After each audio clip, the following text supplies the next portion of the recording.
आज फिक्र की शुरुआत एक नए कानून के फर्स्ट डे फर्स्ट शो से करते हैं। इस कानून का कोड वर्ड है यूसीसी यानी यूनिफॉर्म सिविल कोड। वो संहिता जिसने भारत के राजनीतिक और कानूनी इतिहास में एक नए युग की शुरुआत कर दी। वो विधान जो धर्म नहीं देखेगा बल्कि सबके लिए समान होगा। आजाद भारत के इतिहास में देवभूमि उत्तराखंड इस कानून को लागू करने वाला पहला राज्य बन गया। मुस्लिम समुदाय के लोग भी इसके दायरे में आएंगे, जिसके बाद गुस्सा भी भड़कता दिख रहा है। इसीलिए जानना जरूरी है कि यूसीसी पर फर्स्ट डे फर्स्ट शो कैसा रहा, किस तरह की प्रतिक्रियाएं, इस कानून से क्या क्या बदल गया और आप कितने प्रभावित होंगे, ये सब आपको सरल भाषा में बताने वाले हैं। यूनिफॉर्म सिविल कोड यानी कि समान नागरिक संहिता लागू होते ही उत्तराखंड में शादी, रिलेशनशिप, संपत्ति और बहु विवाह जैसी कई चीजें पहले जैसी नहीं रह गई हैं।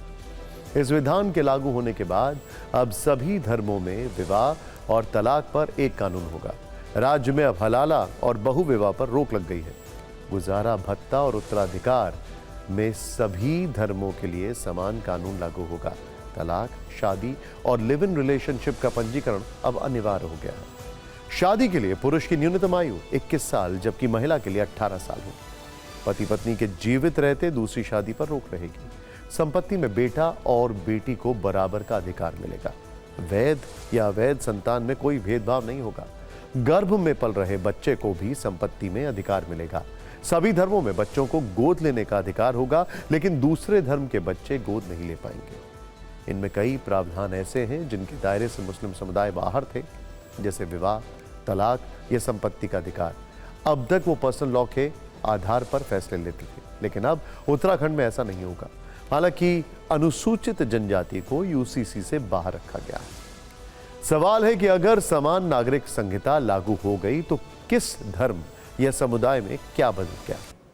विवाह तलाक पर समान कानून का मतलब है कि मुस्लिम समुदाय में 4 शादियों का सिस्टम खत्म हो गया। हलाला प्रथा, इद्दत वाला रिवाज और 3 तलाक भी बंद हो गया। बिना तलाक दूसरा विवाह अपराध होगा। हलाला का मतलब यह होता है कि अगर किसी मुस्लिम महिला का तलाक हो चुका है और वो उसी पति से दोबारा निकाह करना चाहती है तो उसे पहले किसी और शख्स से शादी करनी होती है, फिर वो उसे तलाक देती है और उसके बाद पुराने पति से दोबारा शादी करके रह सकती है। यूसीसी में हलाला के दोषियों के लिए 3 साल की सजा और 1 लाख रुपए का जुर्माने का प्रावधान है। विवाह की कानूनी उम्र लड़कियों के लिए 18 साल और लड़कों के लिए 21 साल तय है। मुस्लिम पर्सनल लॉ में विवाह की आयु बालिग होने या 15 वर्ष निर्धारित की गई। हालांकि शादी या निकाह के रीति रिवाजों पर कोई असर नहीं होगा, मतलब अग्नि के समक्ष 7 फेरे या निकाह जैसी मान्यताएं जारी रहेंगी। विरासत और उत्तराधिकार पर एक समान विधान से बेटियों के साथ भेदभाव खत्म हो जाएगा। महिलाओं को भी संपत्ति का हक मिलेगा।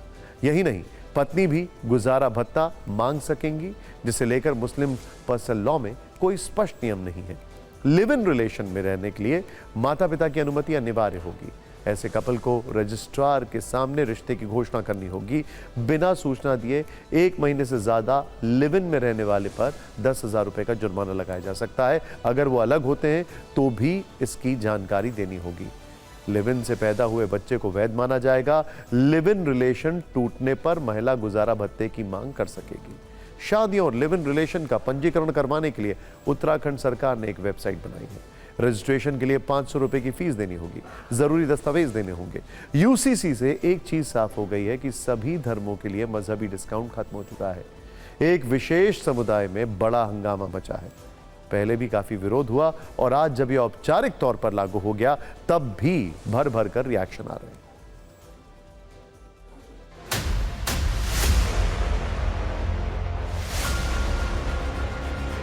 वो मुसलमानों को मजहबी मामलात में दखल देकर उन पर एक तरह से हिंदू लॉ थोपना चाहते हैं या दूसरे वो लॉ थोपना चाहते हैं जो इस्लाम के खिलाफ है।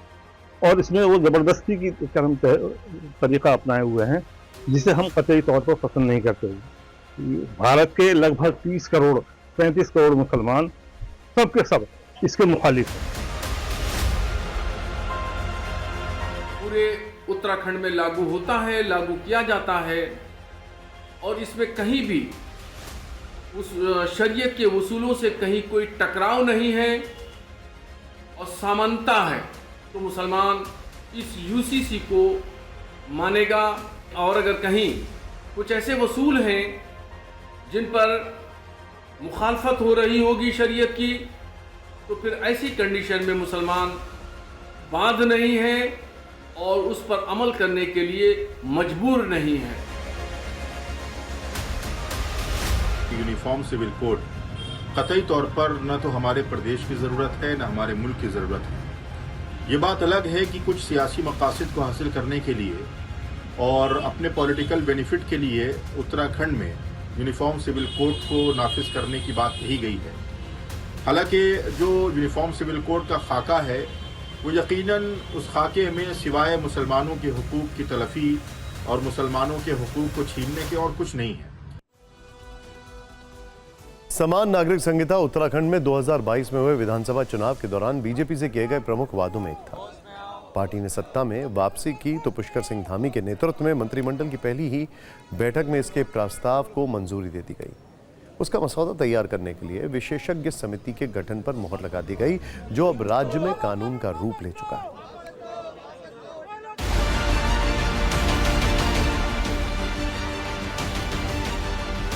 इसके लागू होने से प्रदेश में सच्चे अर्थों में महिला सशक्तिकरण सुनिश्चित हो सकेगा, जिसके बारे में मैंने अभी कहा कि सशक्तिकरण भी होगा, सुरक्षा भी होगी। अब हलाला, इद्दत, बहु विवाह, बाल विवाह, 3 तलाक आदि जो कुप्रथाएं हैं उन पर पूरी तरह से रोक लगाई जा सकेगी। मेरा भी एक छोटा सा घर है उत्तराखंड में। अब क्या मुझ पर ये लागू होता है कि नहीं होता है? वो ये भी कहता है कि उत्तराखंड के जितने निवासी उत्तराखंड के रहने वाले हैं वो कहीं भी हो उन पर ये लागू होगा। तो कहाँ कहाँ जाएगा पीछे? यूसीसी पीछे पीछे कहाँ तक जाएगा? See, our founder fathers, those constituted our constitution, they have advocated for uniform civil code, and I feel after the so many years of the independence, now it is the right time to have a uniform civil code for all the citizens of our country. इनकी सरकारें जहां जाती इन लोगों ने खेल खेलने की कोशिश की, लेकिन समान नागरिक कानून लाने में बीजेपी अभी भी सक्सेस नहीं हुई, ये स्पष्ट हुआ है। कि यूसीसी के लिए जो माहौल चाहिए, जो भरोसे का सूचकांक चाहिए, पहले उसको तो बढ़ाओ भाई। वो तो आपने न्यूनतम स्तर पर डाल दिया। इतना जहर बो रहे हो ना पूरे समाज में, पूरा का पूरा समाज उस जहर को पी करके क्या क्या छवियां हम देख रहे हैं, क्या सरकार नहीं देख रही? ये कहाँ का यूसीसी है? तो यूनिफॉर्म सिविल कोड हुआ ही नहीं। आप Hindu succession act, Hindu marriage act को तो एक्सेप्टेंस दे रहे हैं और आप ट्राइबल्स पे तो लागू नहीं हो रहा है। गोवा के अंदर शादी के कानून अलग है। अब आप वहाँ पर ये ला कर सिर्फ एक ही चीज़ करना चाहते हो, मुसलमानों के जो शादी ब्याह तलाक प्रॉपर्टी से रिलेटेड इशू है ना, उसमें आपको दखलबाजी करना है और कुछ नहीं। उत्तराखंड में लागू है यूसीसी के विरोध में आज मुस्लिम सेवा संगठन ने प्रदर्शन करते हुए राज्यपाल को ज्ञापन भी दिया है।